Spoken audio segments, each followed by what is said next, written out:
Hi everyone. Today we'll work out some examples on de Moivre's theorem. So before that, let's have a good grasp on the properties that we need to solve those examples. So number one, we represent a complex number as z is equal to r into cos theta plus I sin theta, where r is the modulus of the complex number and cos theta plus I sin theta tells me about the argument of the complex number. Secondly, this cos theta plus I sin theta would in general be represented as cis theta, and both of them would be used interchangeably. Third, when we multiply cis theta into some another cis alpha, then we can write it as cis of theta plus alpha. Fourth, and this is de Moivre's theorem, which says that cos theta plus I sin theta raised to power n, which is cis theta raised to power n, is equal to cos of n theta plus I into sine of n theta. And similarly, for negative integers, we'll say that cos theta plus I sin theta raised to power minus n is equal to cos of n theta minus I of sine n theta. So now that we know the properties, let's move on to the examples. So the first question we have is to simplify cos alpha plus I sin alpha raised to power 4 divided by sin beta plus I cos beta raised to power 8. So we have an equation right here.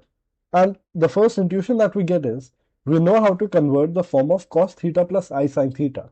And this is not in that form, the denominator. So let's make it in that form. For that, we'll multiply numerator and denominator by I raised to power 8. And why we are doing that? Because I raised to power 8 is just 1. So we can simply multiply. But now what it will do in the denominator is that I is raised to power 8, this term is raised to power 8, so I can multiply I in this term.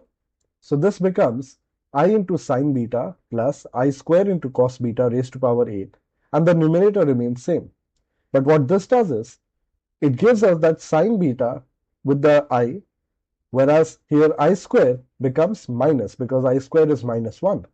So this will come out as cos alpha plus I sin alpha raised to power 4, which is in the numerator, it remains same, divided by the denominator minus cos beta plus I of sin beta raised to power 8. Now it is coming close to the form that we wanted to, which is of cos beta plus I sin beta.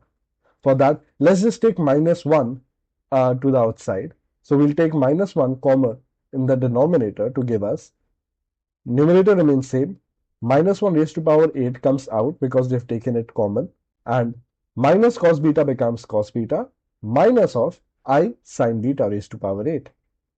Now minus 1 raised to power 8 is just 1. And finally we got the denominator in the form that we can use the de Moivre's theorem at. So let's do that.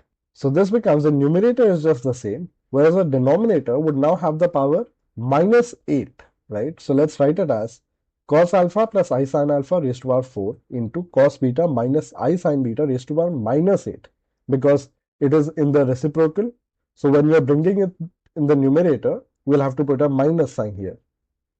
And now we can use the de Moivre's theorem that we saw earlier.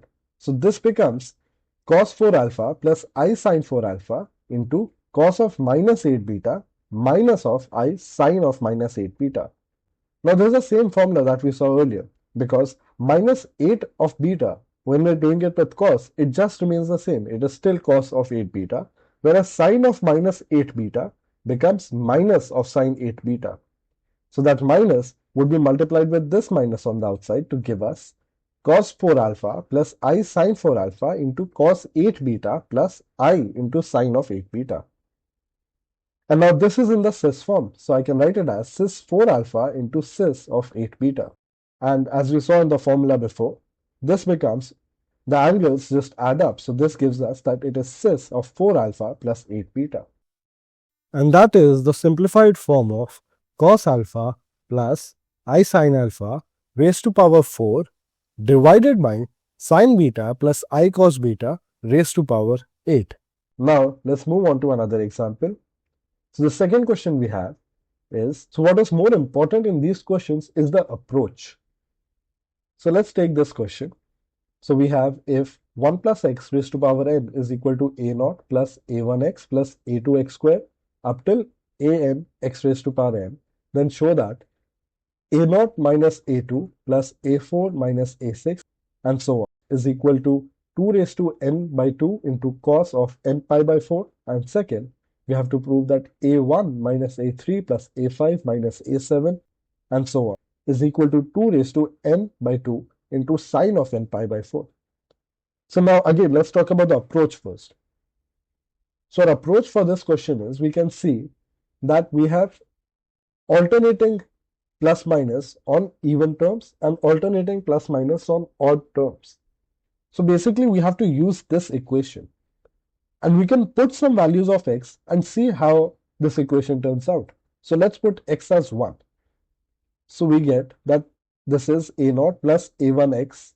So x is 1, so this becomes a1 plus a2 and so on. So it would be a2 plus a3 and so on. But this won't help in any of the equations. What if we need alternate signs? What if we put minus 1 as x? So we can put 1 minus 1 raised to power n. So this becomes a0 minus a1 plus a2 minus a3 and so on. But even this doesn't help because this is ultimately a0 plus a2 plus a4 and this would be minus of a1 plus a3. And so this also doesn't help. What will help is that if we can get some term where the square would be negative, the fourth power would be positive, the sixth power would be negative. And we know one term like that, and that is I.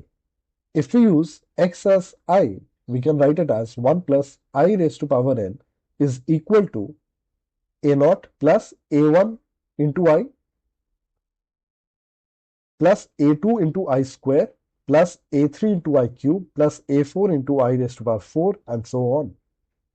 And now a2 into I square becomes minus a2, a3 into I cube becomes minus of I a3, and a4 into I raised to power 4, so I raised to power 4 is 1, so this becomes a4. And now focus on the real terms here, so this becomes a0 minus a2 plus a4, and this is exactly the series that we wanted.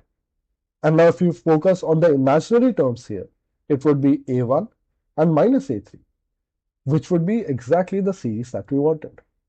So now from our approach, we know that we'll have to take x equal to I, and then we'll have to separate this equation into real terms and imaginary terms to get both the series. And so this is the approach that we want to use. We'll take x equal to I, and so we'll get 1 plus I raised to power n is equal to a0 plus a1i plus a2i square and so on. And let's take the values of all these terms. So we'll get 1 plus I raised to power n is equal to a0 plus a1i plus a2 into I square, so that's minus 1, so that's minus a2 plus a3 into I cube, so that's minus of a3 into I plus a4 into I raised to power 4, so that's plus a4. This would become plus I into a5 plus, so I raised to power 6 is I raised to power 4 into I square, so that becomes minus of a6 and so on. And now let's separate the real terms and the imaginary terms. So real part of 1 plus I raised to power n would be the series. It would be this series that we wanted. And the imaginary part of this term, 1 plus I raised to power n, would be the second series that we wanted. So now the question is just to find the real part of this term and the imaginary part of this term. So let's see how we can do that. We'll keep this aside.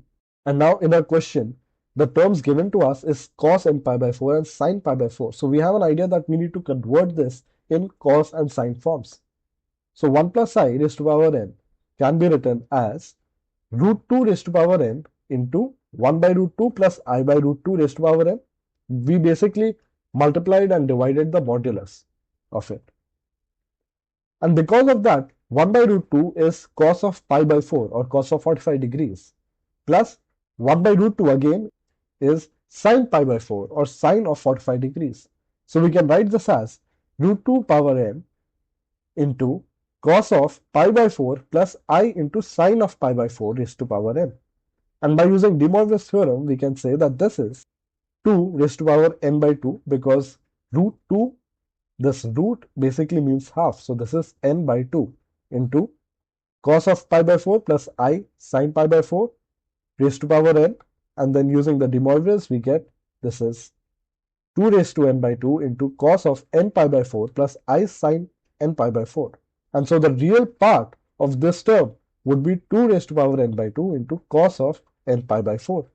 And so that's exactly what we wanted. So let's separate the real and imaginary parts. So we'll get the real part here and the imaginary part here. So real of 1 plus I raised to power n and imaginary part of 1 plus I raised to power n.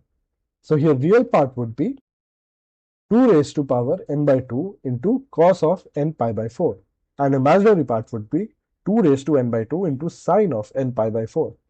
And as we can see, the real part is nothing but this series and the imaginary part is nothing but this series. So we get that from this equation, we can say that a0 minus a2 plus a4 minus a6, and this series would be the real part, so that would be 2 raised to n by 2 into cos of n pi by 4, and a1 minus a3 plus a5, and this series would be the imaginary part, and so that would be 2 raised to n by 2 into sine n pi by 4.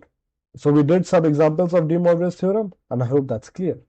So that was all about it. Thank you.